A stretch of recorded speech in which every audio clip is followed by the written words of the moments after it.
Bienvenidas, bienvenidas chicas a la grabación ya del miércoles. Estamos en miércoles.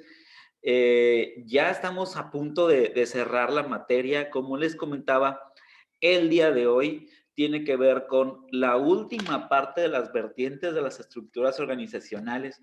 Ya ven que hemos visto desde la semana pasada, últimas de la semana pasada, diferentes tipos de organigramas y nos hemos, y le hemos visto las ventajas y las desventajas de usar uno o de usar otro, etcétera, etcétera. Ojo, acuérdense que la empresa hace a los organigramas y no los organigramas a la empresa. ¿Ok? Bien.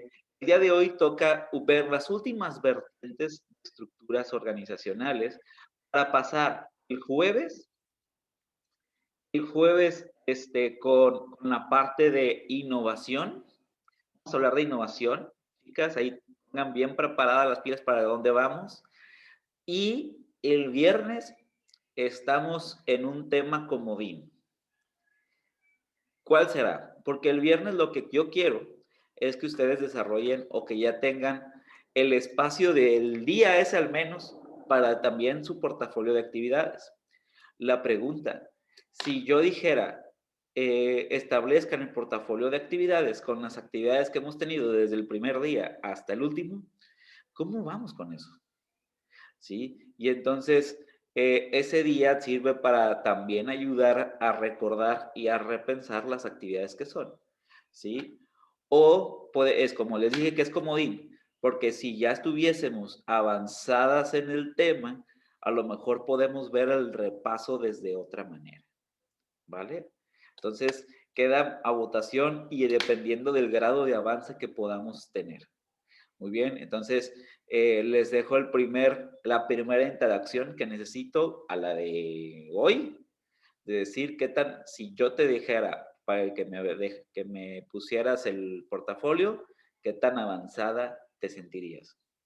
Muy bien, entonces, por ahí vamos, eso sería lo del viernes, entonces tenemos el día de hoy como las últimas de estructuras, como la última de ver estructuras organizacionales para hacer, la otra la vemos con innovación. Muy bien, seguimos con las vertientes alternas de estructura. Una de ellas es la de unidades estratégicas de negocio. Chicas, ¿recuerdan que estuvimos hablando hace también al inicio de la mitad de la segunda semana sobre las unidades estratégicas de negocios? ¿Se acuerdan en esencia qué era una unidad estratégica de negocios? Leilani, para ir estrenando, pues, reestrenando, perdón.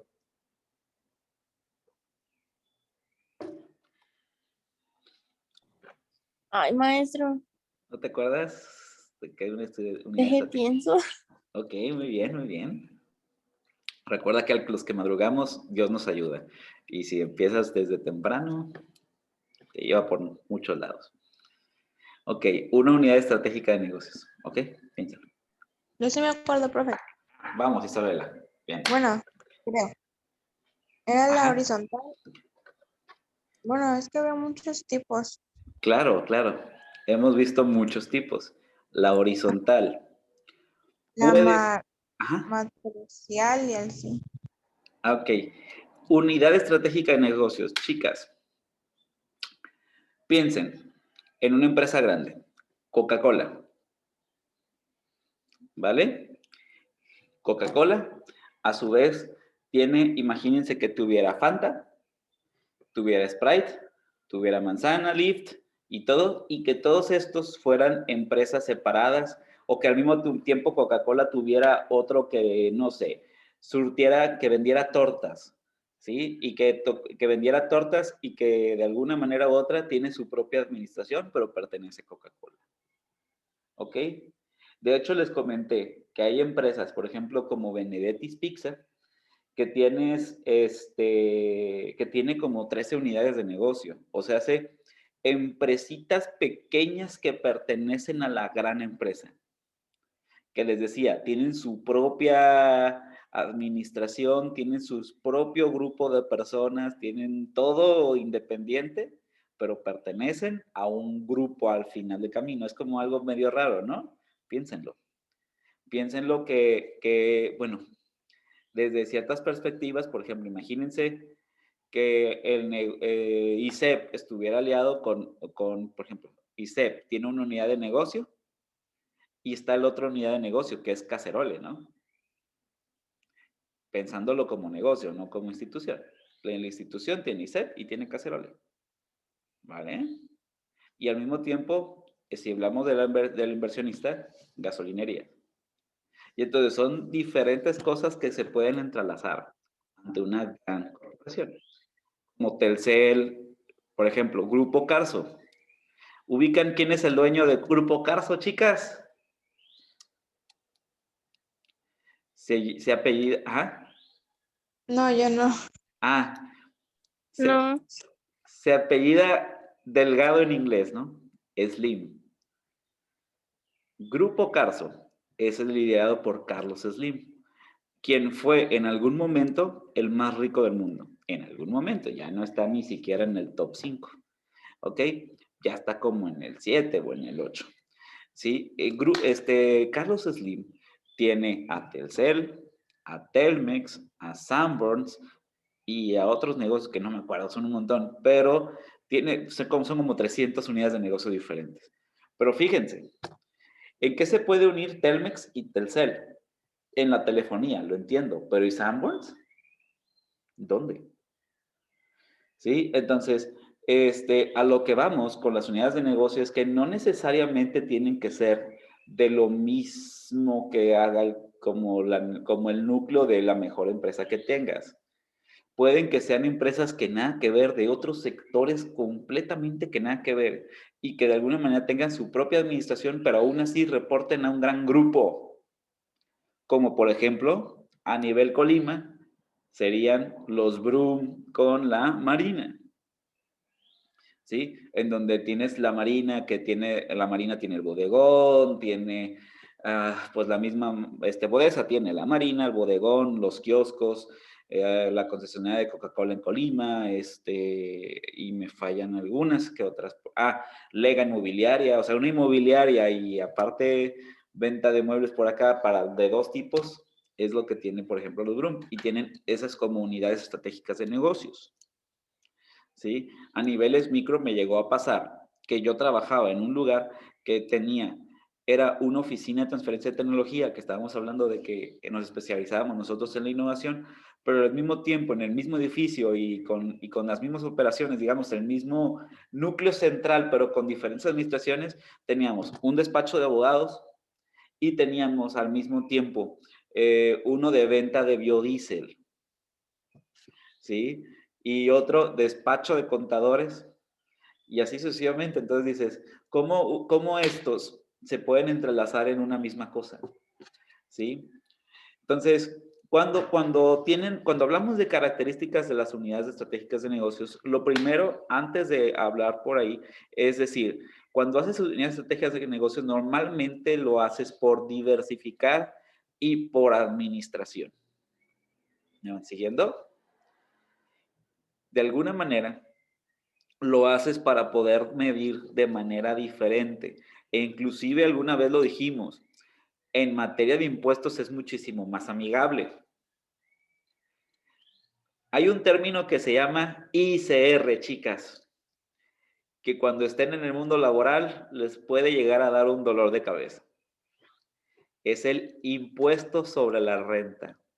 ¿Han escuchado alguna vez a sus familiares quejarse por el impuesto sobre la renta? Profe, la renta. El impuesto sobre la renta. Imagínate que ganas, y de hecho va a suceder así, Isabela, 10,000 pesos. Ajá, sí, dile. Según yo tengo, o sea, creo yo que es como que tienes tu propio negocio y tienes que andarle pagando, pues, A gobierno. una cierta cantidad, ajá. A gobierno, exactamente. Para ponerles en contexto, depende de lo que ingreses, depende de lo que le das a gobierno. Si, por ejemplo, pongámoslo así, Isabela gana 10,000 mensuales, hay un tabulador, y de hecho lo van a ver en otras materias, hay un tabulador que no se dice, para 10,000 pesos mensuales, lo que tiene que dar Isabela es el 20%. O sea, hace que tendría que dar 2,000 pesos a gobierno, ¿sí? De los 10,000 que produjo. Muy bien, pero si gana 30,000 Isabela, ya no da el 20, da el 35%. ¿Sí? Profe, ¿por qué le damos al gobierno? Así es. ¿Por qué crees que la gente se queja de que, el gobierno no ha hecho nada, el gobierno no ha hecho? Es porque pues los impuestos es lo que, o sea, literal, tú de tu trabajo das un porcentaje en impuestos. Y entre más ganes, más porcentaje das. Por eso los empresarios ves todavía más enérgicos, ¿no? Y ven la manera para poder solventar un poquito y pagar un poco menos impuestos.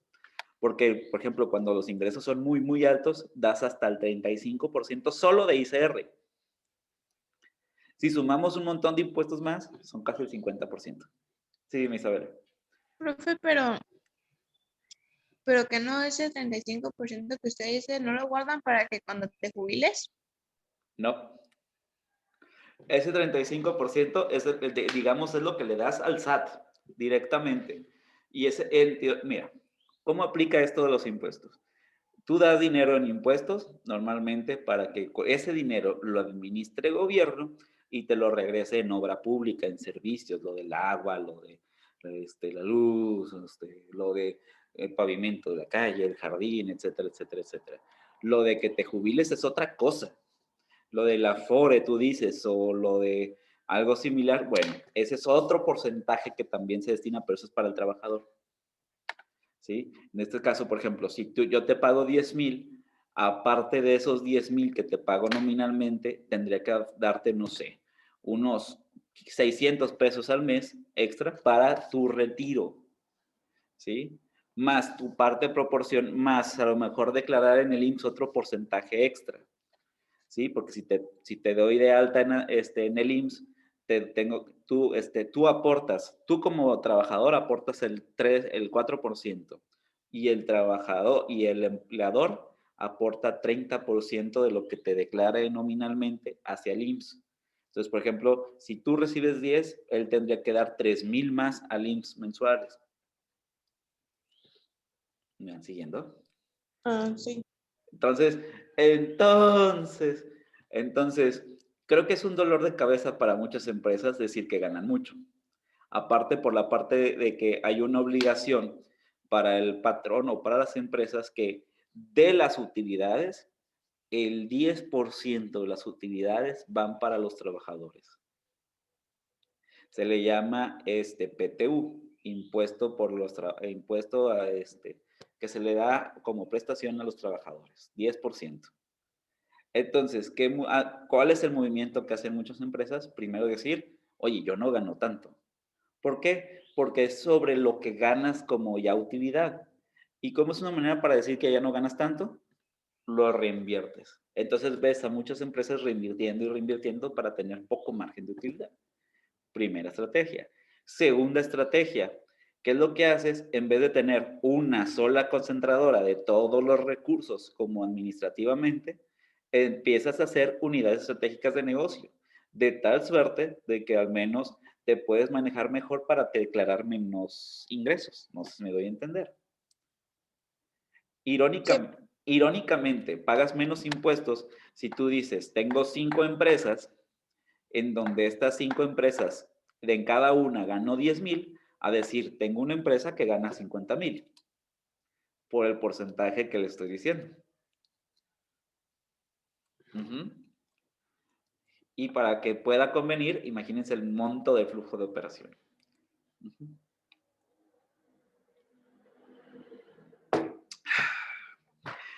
Bonito despertador, ¿no? Para saber esa materia de impuestos.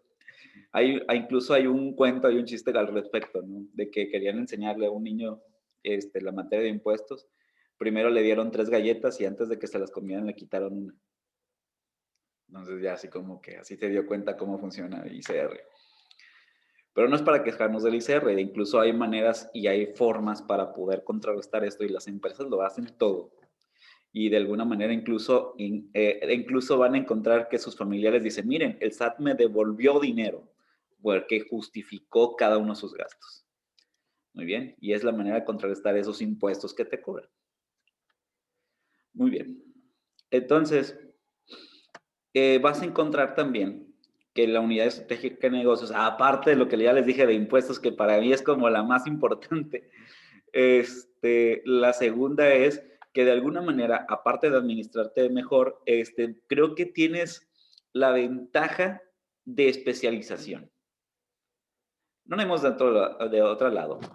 Imagínense que vamos a hacer ahorita un corporativo ficticio rápido, ¿sí? En donde Isabela se va a encargar, el corporativo de ropa, en donde Isabela va a hacer un negocio de venta de ropa de dama y Leilani se va a encargar de accesorios para dama. Pasa un tiempo y después de 5 o 6 años, volteamos a ver e Isabela se volvió buenísima para la ropa para dama y Leilani se volvió buenísima para la ropa, para los accesorios para dama. ¿Sí? Dicho esto, lo que hace y lo que permite la unidad estratégica de negocios es la especialización. Ayuda a que tengas una especialización concreta. Y en este caso, ¿para qué sirve la figura de corporativo y no dos empresas totalmente separadas? Porque a lo mejor podemos concentrar alguno que otro recurso o, por ejemplo, si Leilani ocupa los clientes de Isabela porque ya los vistió pero no les puso accesorios, a lo mejor puede hacer así o viceversa, se pueden pasar clientes, se pueden pasar recursos. A lo mejor la computadora que necesita Isabela, Leilani no la necesita ahorita, se las prestan. Vaya, a lo que voy es el que sean corporativos, el que tengan unidades estratégicas de negocio y administraciones diferentes, no significa que entre ellos no hagan operaciones internas. Y es lo que vuelve fuerte una unidad estratégica de negocios, porque si no serían empresas separadas, empresas chiquitas. Es lo que vuelve padre un corporativo, en donde entre ellos se ayudan. Por ejemplo, y estamos hablando de negocios exactamente igual, pero estamos hablando también de un corporativo. Corporativo Walmart. ¿Sí? Walmart, como empresa como tal.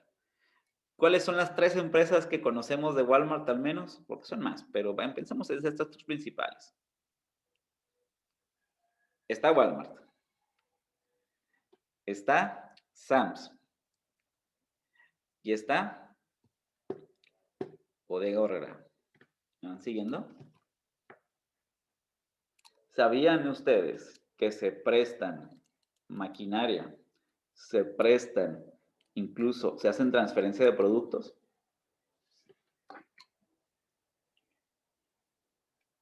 Yo no sabía, profe.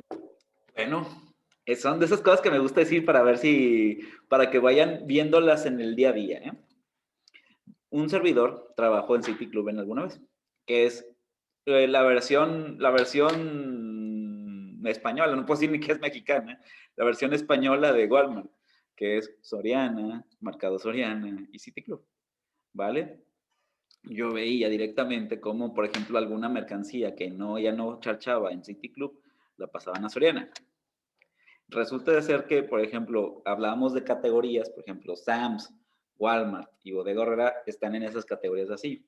Hay algunos productos que van, por ejemplo, de Sam's se van a Walmart y de Walmart se van a Bodega Aurrerá. No sé si te has fijado que los precios de Bodega Aurrerá son mucho más económicos, pero verás fechas de caducidad muy próximas a caducar, por ejemplo. Entonces se mueven productos entre estos 3, a pesar de que sean administraciones diferentes. ¿Ok? Entonces hacen transferencias, hacen cosas con tal de que el grupo o el corporativo como portal no le pierda tanto. Pero por otro lado, cuando declaran impuestos, declara Bodega Aurrerá por una parte, Walmart por otra, Sam's por otra. Muy bien, muy bien. Entonces, como les decía, que su contabilidad es independiente y autonomía financiera, de alguna manera se conectan entre todas. Bien, ¿por qué razones establecer unidades estratégicas de negocio? Ya sí dijimos bastante, una. En alguna, también puede ser porque las empresas con múltiples negocios no tienen una competitividad global, no existe una posición competitiva global, y Yo diría más bien que son empresas que encuentran diferentes nichos, o sea, diferentes mercados y que los quieren atender con diferentes personalidades. Me ha tocado, he tenido la suerte de platicar con personas que tienen un concepto de unidades estratégicas de negocios y es bastante interesante cómo lo manejan.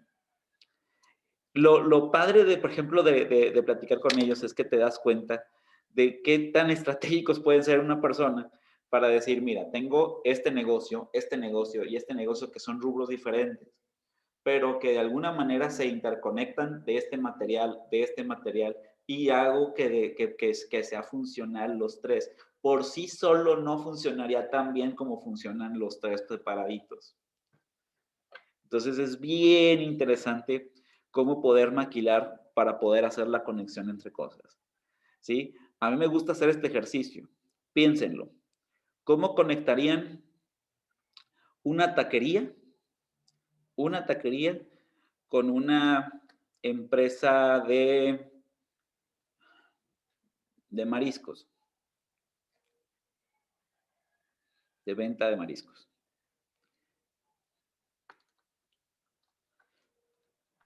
Y profe, se podría juntar aunque estén en locales separados, ¿verdad?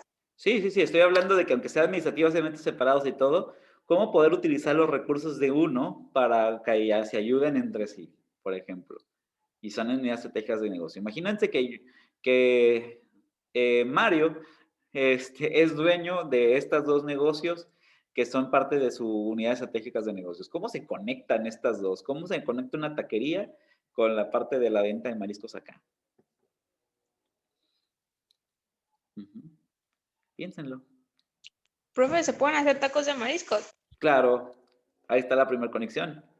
Tacos de mariscos. Ujú. Y de aquí, y lo sacaste de la venta de mariscos, lo que se te anda quedando medio mal, lo vendes acá, o lo que ves que para puedes venderle con mayor margen de utilidad, lo vendes para acá. ¿Sí? Ahí está la primera conexión. Sí.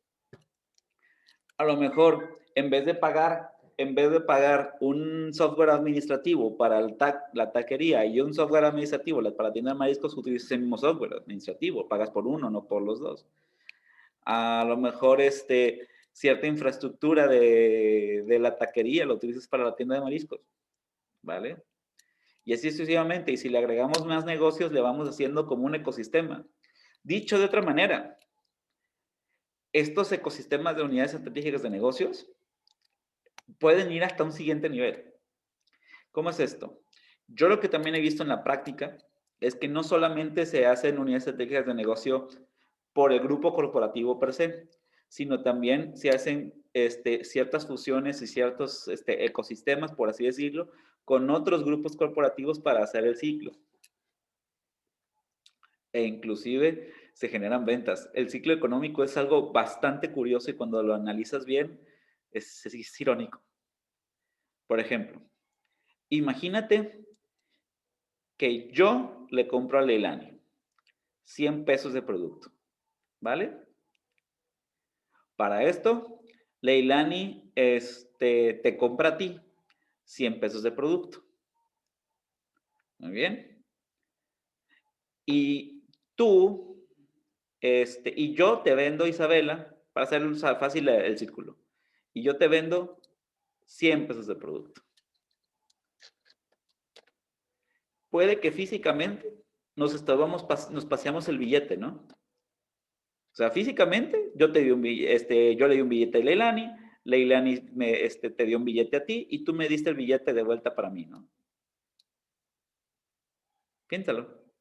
Nada más paseaste un billete, 100 pesos lo paseaste. Pero contablemente no se paseó el billete nada más. Hubo 400 pesos en donde había un billete de 100. ¿Me va siguiendo? Sí. Entonces, lo curioso que se mueve la economía.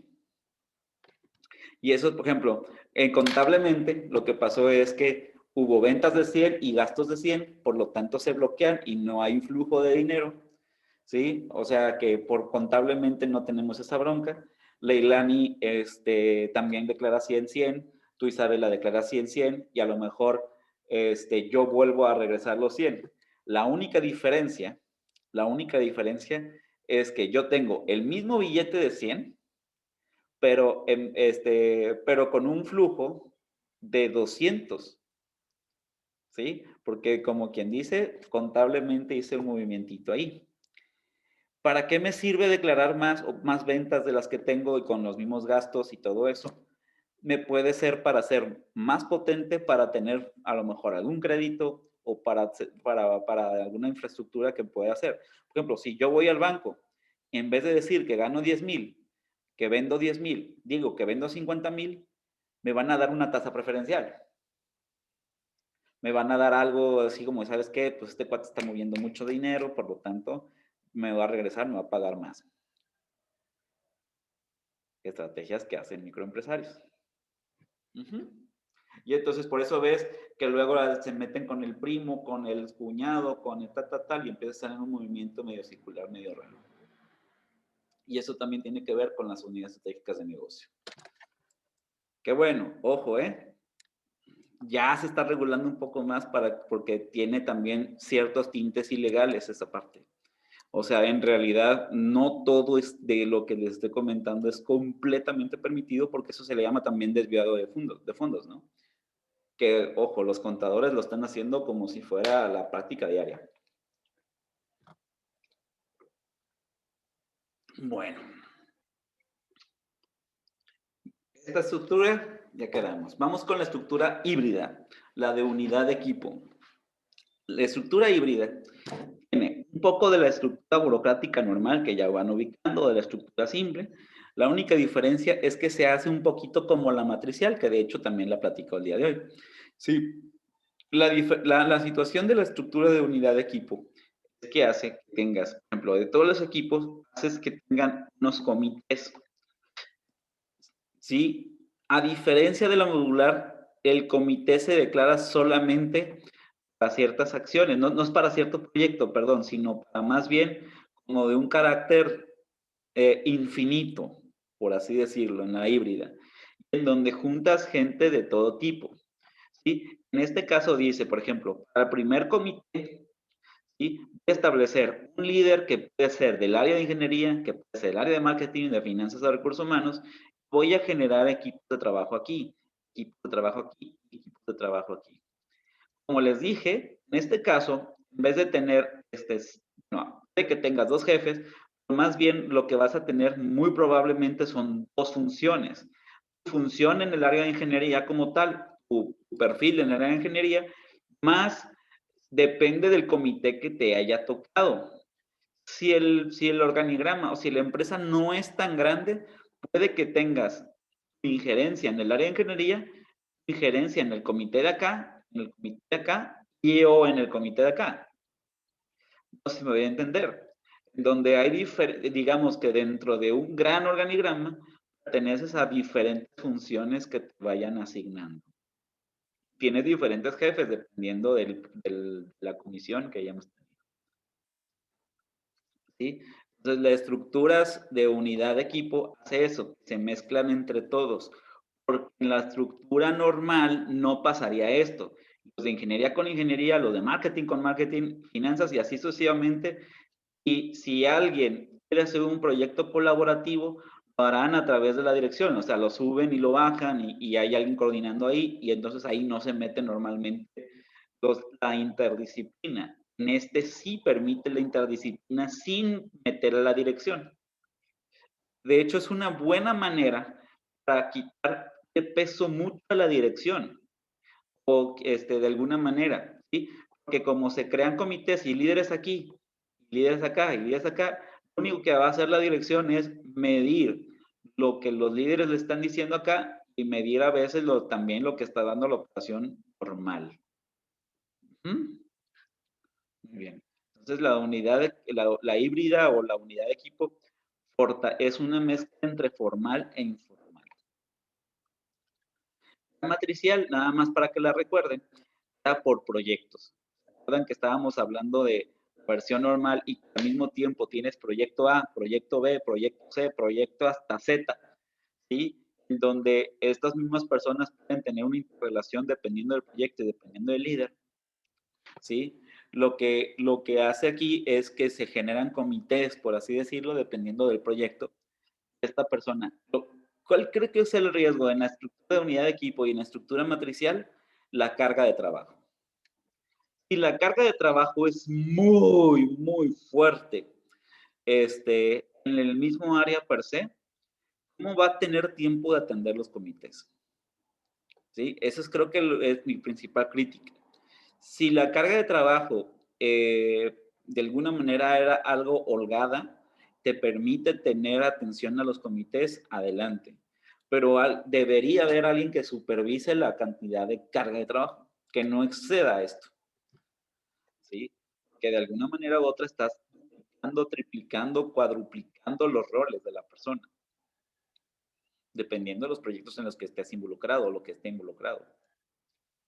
Pero por otro lado, en el lado positivo te permite manejarte por proyecto, que es, estamos pensando, cómo en un organigrama que puede ser relativamente grande, puedas tener diferentes empresas más pequeñas dentro de la grande que te permitan maniobrarte mejor y ser más eficiente y más rápido. Es una de las maneras de poder atender esa estructura. Muy bien. La siguiente, la de módulos de equipo. Aquí ya ni siquiera se quebran la cabeza de quién va arriba de quién, aunque nos podemos imaginar que, ¿verdad? ¿Qué figura se parece, chicas? La estructura de modular, esta imagencita que ven aquí, ¿a qué se les figura? A mí a átomos.